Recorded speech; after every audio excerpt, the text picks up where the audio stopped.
Marami rin kaming nakukuhang tanong kung kaya pa ng DSWD dahil sabay-sabay na nangyayari. Kayang-kaya because ang ating Pangulo, all year long yung preparation natin, hindi naman pag nagkakaroon ng disaster.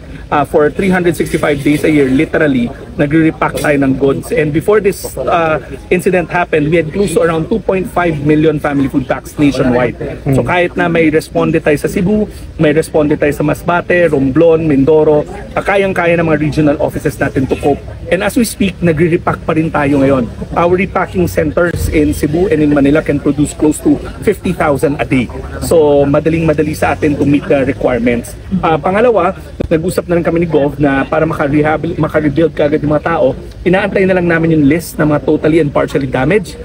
Pwede na rin tayo magsimula kaagad ng emergency cash transfer. Sinasabi ng Pangulo lagi, importante na ma-restore yung normal na pamumuhay ng mga mamamayan natin, and importante yung financial assistance magsimula agad para maka-rebuild sila, lalong-lalo na yung mga may partially damaged na mga tahanan lamang, yung konting kumpuni lang, makakabalik sila kaagad. Alam natin na bagamat ginagawa ng Red Cross at DSWD na gawing mas komportable pa yung mga tent cities or evacuation centers natin, iba pa rin yung nakakauwi sila sa kanilang mga tahanan. Secretary, problema nila is water until now.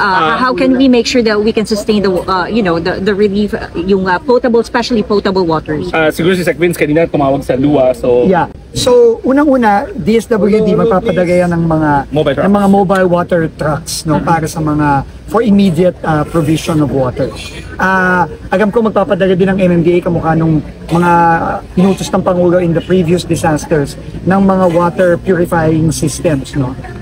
But kanina pinasa ko yung telepono kay Mayor, kausap niya si LUA Administrator Joy Salonga at inutusan na ni Admin Joy yung Water District to immediately assess and repair yung mga gumalaw na mga water pipes, no? Kaya which is causing the intermittent supply. So ginagawa na rin yun, right?